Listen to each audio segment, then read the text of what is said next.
बिहार में बीजेपी का ऑपरेशन शाहाबाद। चुनाव से पहले बीजेपी ने खेला मास्टर स्ट्रोक। पवन सिंह उपेंद्र कुशवाहा की जोड़ी करेगी कमाल। बिहार चुनाव से पहले भोजपुरी सुपरस्टार पवन सिंह की बीजेपी में एक बार फिर एंट्री हो गई है। ये वही पवन सिंह हैं जिन्हें साल 2024 में लोकसभा चुनाव के दौरान बीजेपी ने पार्टी से बगावत करने पर बाहर का रास्ता दिखा दिया था। ऐसे में बड़ा सवाल ये है कि बिहार विधानसभा चुनाव से ठीक पहले बीजेपी में पवन सिंह का वेलकम क्यों हो रहा है?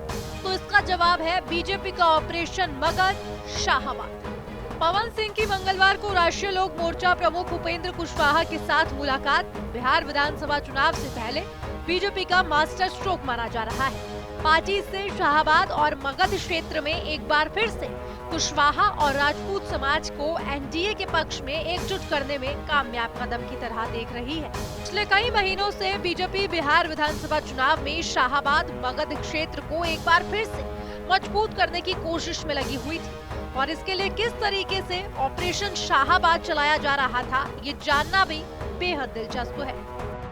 दरअसल बिहार का शाहाबाद क्षेत्र, जिसमें भोजपुर, बक्सर, रोहतास और कैमूर शामिल है, पिछले 2 चुनाव में एनडीए के लिए सबसे कमजोर कड़ी साबित होता आया है। चाहे वो 2020 का बिहार विधानसभा चुनाव हो या फिर 2024 का लोकसभा चुनाव, एनडीए का प्रदर्शन इन दोनों चुनाव में शाहाबाद क्षेत्र में बेहद निराशाजनक रहा है।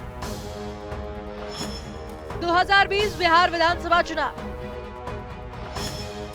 22 में से केवल 2 सीटें ही जीत पाया था एनडीए। कोविड-19 के दौरान जब बिहार में विधानसभा चुनाव हुए थे तो मतदान 3 चरण में हुए थे और सबसे पहले चरण में शाहाबाद क्षेत्र में वोटिंग हुई थी। शाहाबाद क्षेत्र, जो हमेशा से एनडीए का मजबूत किला रहा था, वहां 2020 के चुनाव में एनडीए का प्रदर्शन सबसे खराब रहा था। शाहाबाद क्षेत्र के 22 विधानसभा में एनडीए केवल 2 सीट ही जीत पाई थी और वह दोनों सीट भी बीजेपी ने ही जीती थी। इसका मतलब है कि जनता दल यूनाइटेड और घटक दलों का शाहाबाद में खाता भी नहीं खुल पाया था। शाहाबाद क्षेत्र के साथ अगर मगध क्षेत्र के कुछ सीटों को जोड़ दिया जाए तो एनडीए का प्रदर्शन 2020 में और ज्यादा खराब है।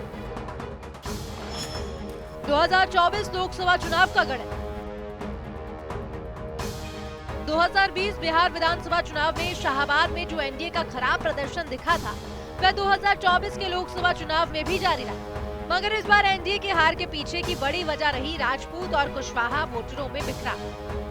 काराकाट लोकसभा सीट से सीपीआईएमएल राजा राम सिंह कुशवाहा की जीत हुई। काराकाट से भोजपुरी सुपरस्टार पवन सिंह के निर्दलीय चुनाव लड़ने के कारण एनडीए प्रत्याशी उपेंद्र कुशवाहा की हार हुई थी।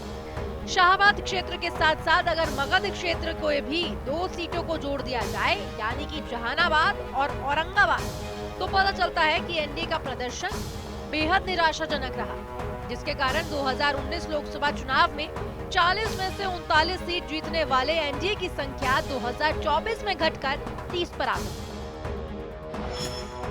ऑपरेशन शाहाबाद की शुरुआत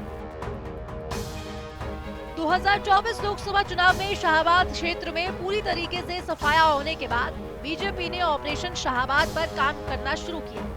कुशवाहा वोट बैंक को एक बार फिर से अपने पाले में करने की रणनीति पर काम करते हुए बीजेपी ने लोकसभा चुनाव हारने के बाद उपेंद्र कुशवाहा को राज्यसभा भेजा।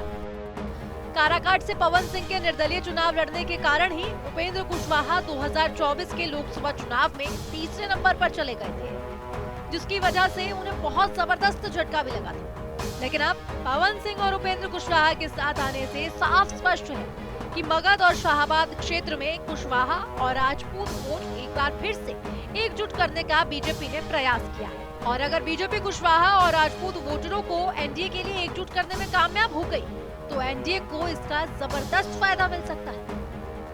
ब्यूरो रिपोर्ट, जनता टीवी।